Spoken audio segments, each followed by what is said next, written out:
Hi everyone, welcome to the Hakuna Matata Talk, and today is one of those days when we talk about topics, and today's topic is a very special topic. It's a very special topic to me, and I guess to all mothers out there. Today we are talking about motherhood and everything that comes with it. Maybe I would like to say something before we start. Like when we get our jobs, like a new job, it doesn't matter how easy, but you get someone like to literally take you around and tell you, hey, here are the washrooms, here is the dining, this is your supervisor, this is your boss. If you have a problem, contact this one. But with motherhood, we don't get that. We literally have to figure it out on our own. So allow me to really shout out much respect to all the mothers, respect. I have so much respect for every mother in the world. With that being said, we have some special mothers in the house. We have Remy there, she's with us today. We have Emily, she's with us. We have Catherine, she's with us today, and Monica and Priscilla. You're welcome. Yay. Yay. So thank you for making some time for this special chat, and I'm very happy we get to talk about it in the Women's Day week, I can say. Yeah, something like that. So I'll jump in and ask, how are you guys doing before we start anything? Are you guys okay? For us, we are still in lockdown. Priscilla, maybe for you not, but for us, we are still in lockdown. How are you guys doing? Do you hear us? Do you hear me? Yeah, okay. Hi all, it's Priscilla here. I am in Uganda and we are well. We're not in lockdown and we're doing well. Yeah. I'm really, personally, I'm excited about this topic. I find motherhood very interesting. Yeah. Okay. And I'm happy to be part of this discussion. How are the rest? How are you, Emily? How are you doing? Fine, thanks. Hey, yeah. Okay. We are in lockdown, as you know. How are you, Remy? Hi. Hi there, I'm Remy. I'm really happy to join the chat today. I'm good. We're good still in lockdown, but we're getting used as they say. Yeah. And hi, Monica. Hi everyone. Monica. I think I know some of you, but the rest I don't know. I'm on personal lockdown because I've kicked out the kids and the door is locked.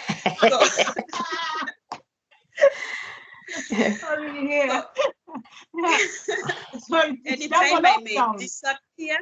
Yeah. You're in double lockdown. And how are you, Catherine? We can't hear you, you're mute, your sound is mute. Also okay. You hear me now? Yeah. Yes, I'm fine, and yeah, what can I say? Lockdown and nothing better to do, just work and home. But yeah, like Remy said, we're getting used to the situation. There's nothing to do really.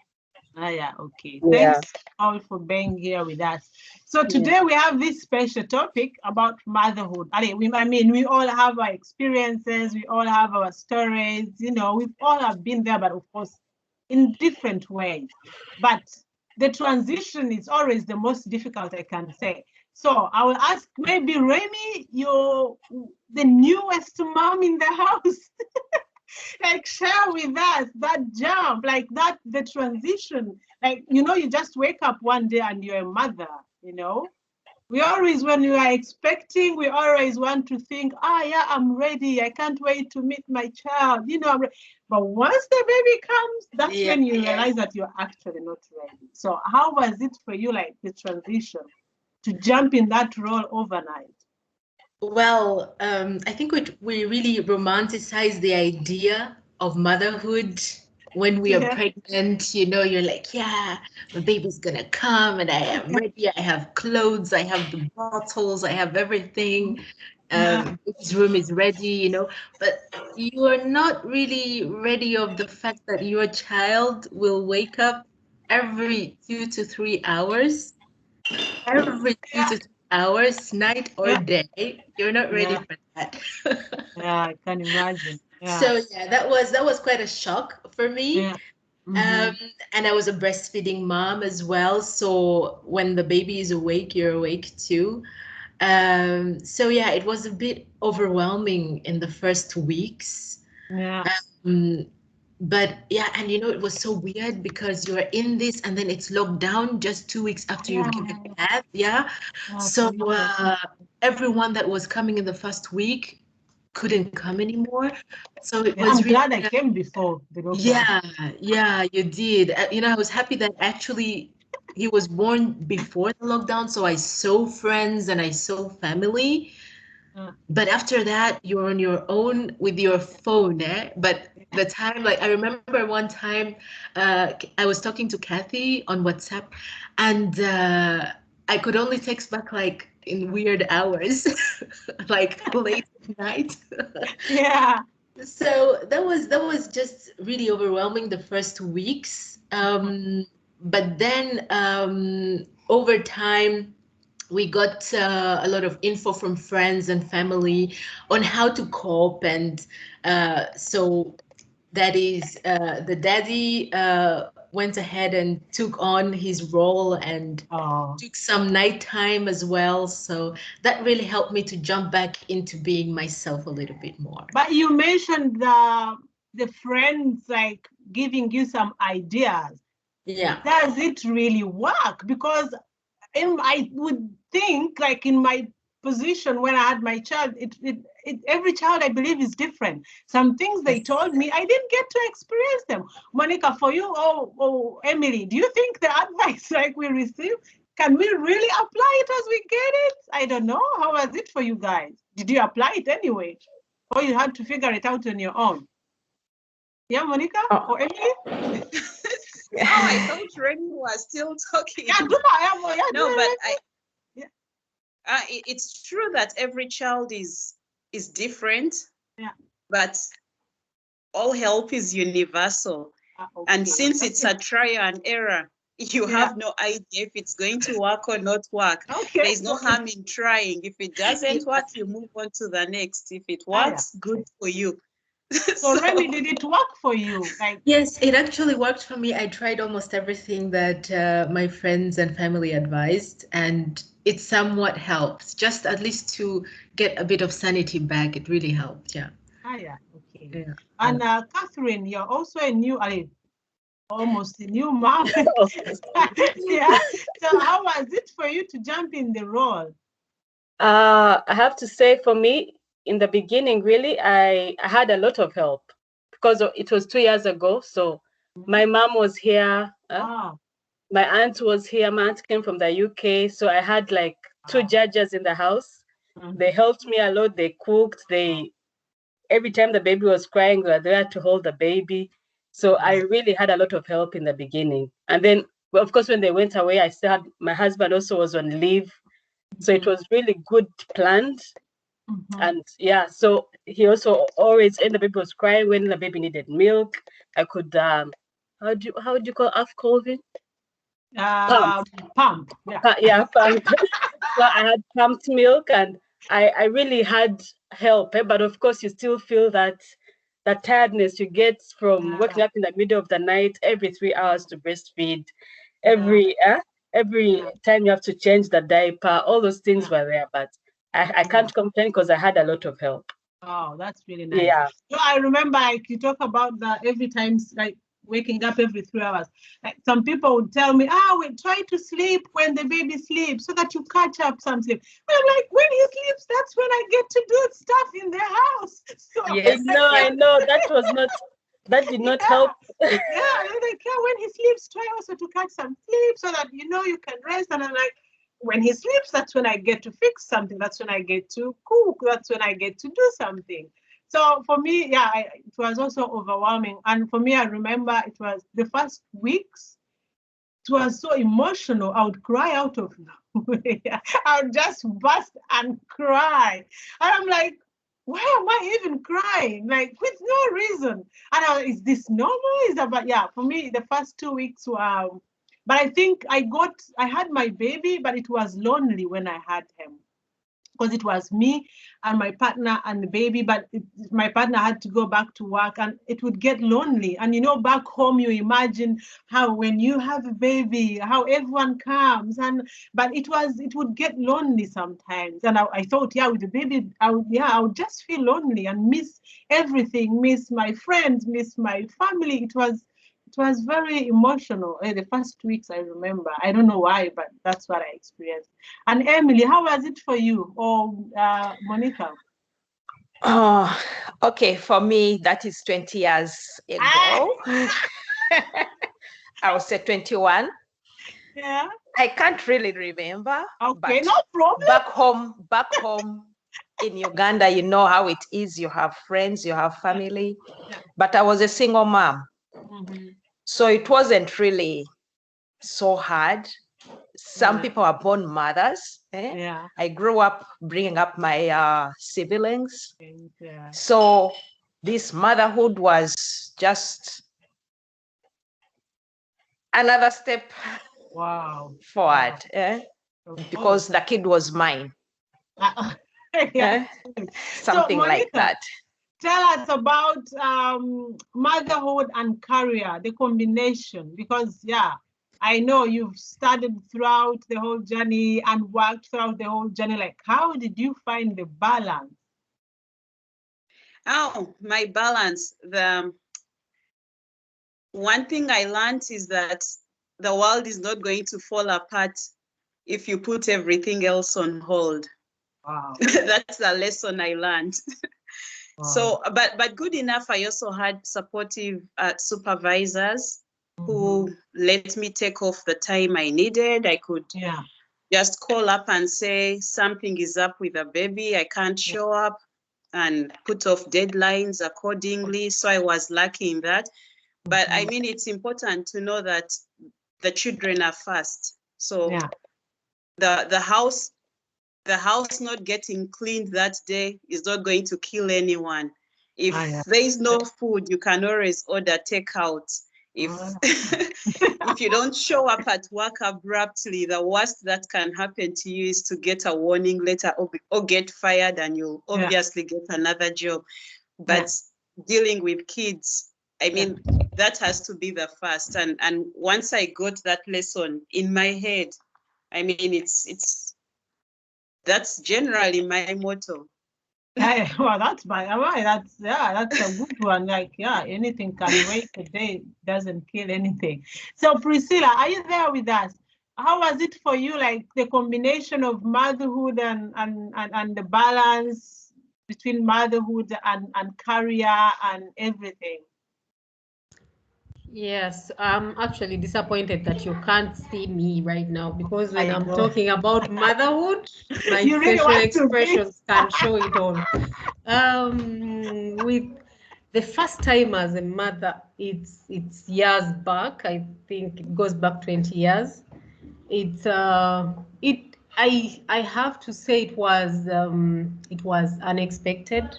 It's nothing that they tell you about. Of course, I would say I was a teen mother. In that situation, in Africa, you have a lot of help. Everyone is around you, but in that situation, you're trying to avoid as many people as you can. So motherhood on my part, first time as a mother, was really interesting. It's like literally a child raising another child. You look at your baby, they cry, you cry. You're trying to figure out things, you can't figure it out, but because you're young, you have this energy. For some reason, the first few days, you would have hours where you would forget that there is another person who is part of you, like, and then they cry, you're like, is there someone crying out there? Like, so I personally had totally a different experience. and then I have such a big gap until I had my second born. Now, then I was already working. It felt like it was the first time that I was having a child. It had been so long, you forget about the pain, the stress. But then I had a lot of support, like so much support around me. I had an understanding boss. I had a chance to be able to have a private place to express when I'm at work. But all in all, mothers are superheroes. When you become a mother, you get to respect your mother in a special way. Yeah, that's very true. You start to reflect on all your behaviors as a child, as a teenager, how you used to, you know, throw tantrums and all that. It teaches you a lot of like so many lessons in life. And I can only tell you that I cannot reverse any. I can't trade it for anything. Motherhood is special. It gives you joy, the purest love you can ever experience. Because it will nurse your wounds when you're going through the toughest times. And your child comes smiling.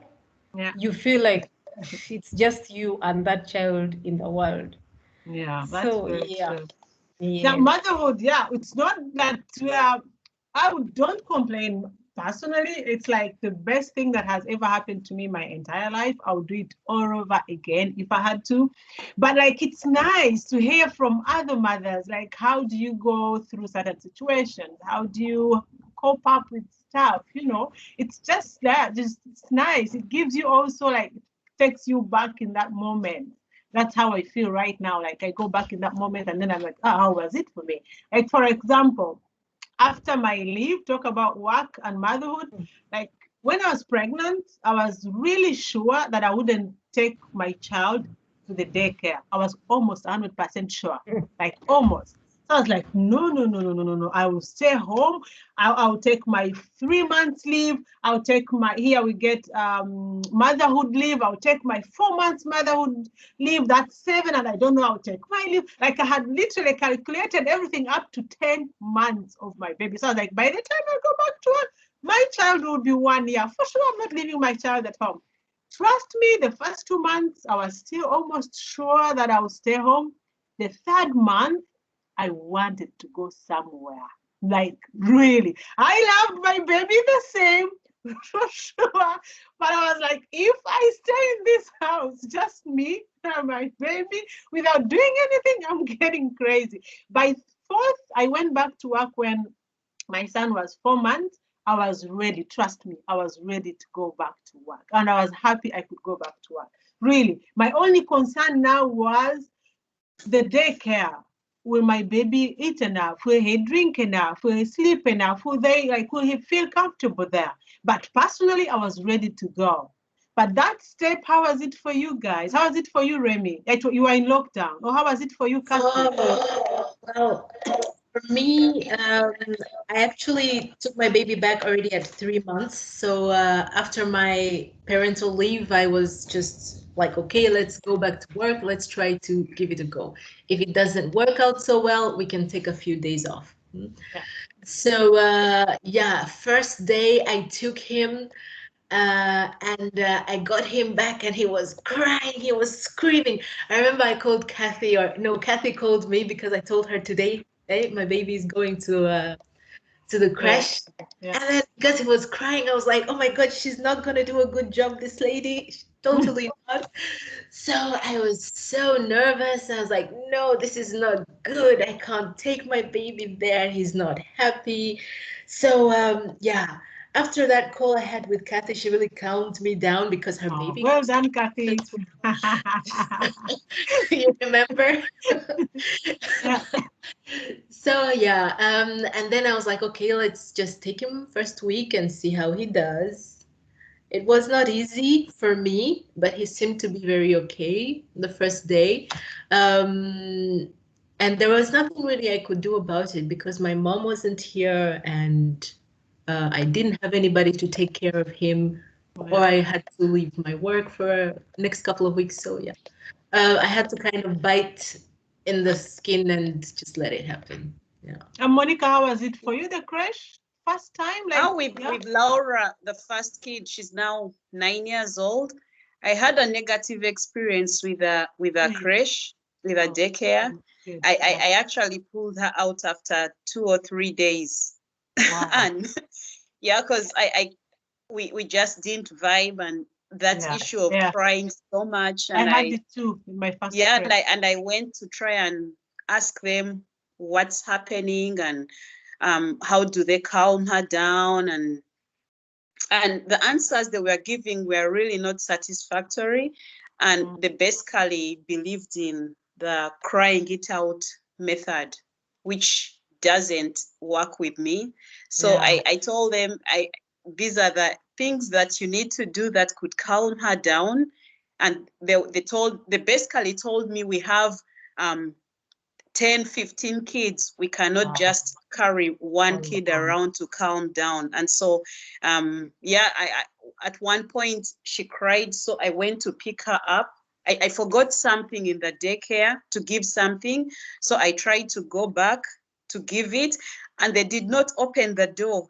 Because you've already dropped the kid. And that's when I blew a fuse, and I was like, you can't do that. Just bring my kid, I'm taking her back home. Wow. And I remember that day I even had to go to work, because I drop her off, then take the train to Leuven. But I just called my supervisor and said, look, I'm not showing up. This issue has popped up. So we resolved it there. I called the daycare and asked them to open the door, because I'm taking my kid. And after 3 days, I think, in that place, it was finished. What hurt me is I paid for the month, but they refused to refund it. No, but that was not really important. And then I took my time off to find another person, and it took a while.